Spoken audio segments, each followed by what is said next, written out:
পার্শ্ব একাদশীর মাহাত্ম্য শুনুন।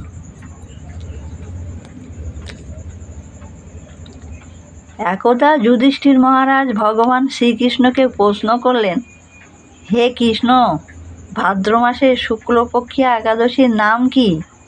কী প্রকারে এই ব্রত পালন করতে হয়? এই ব্রত পালনের ফল কি? শ্রীকৃষ্ণ বললেন, এই ব্রত পুণ্য ফল প্রদায়িনী, স্বর্গ ও মোক্ষদায়িনী। এর মাহাত্ম্য শ্রবণে সকল পাপ বিনষ্ট হয়। এই একাদশীকে পরিবর্তিনী একাদশী বা পার্শ্ব একাদশী বলা হয়।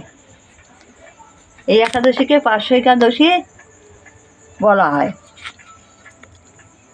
আবার এই একাদশীকে জয়ন্তী একাদশীও বলা হয়। এই একাদশীতে অনন্ত শয্যায় শায়িত ভগবান পার্শ্ব পরিবর্তন করেন। বাম অঙ্গ থেকে দক্ষিণ অঙ্গে শয়ন করেন। তাই এই একাদশীকে পরিবর্তিনী একাদশীও বলা হয়।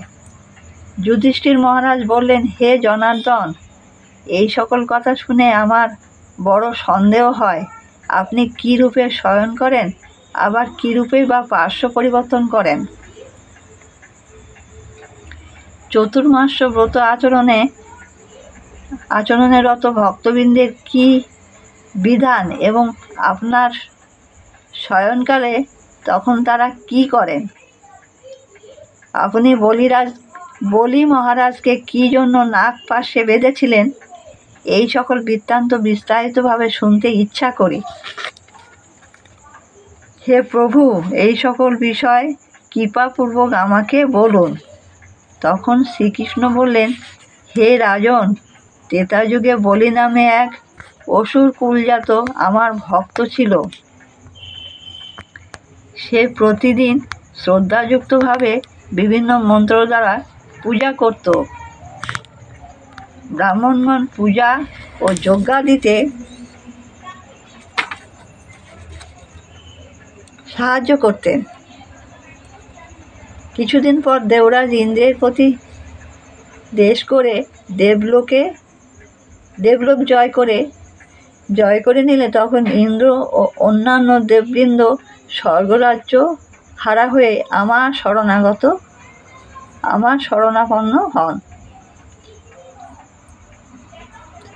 শরণাপন্ন হলো।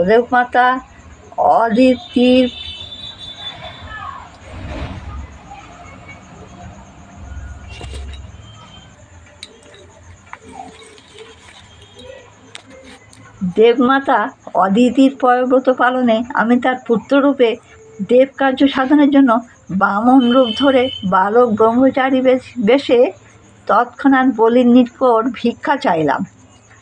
সে আমায় পূজা করে আমার অভিরুচি অনুরূপ ভিক্ষা দিতে চাইল।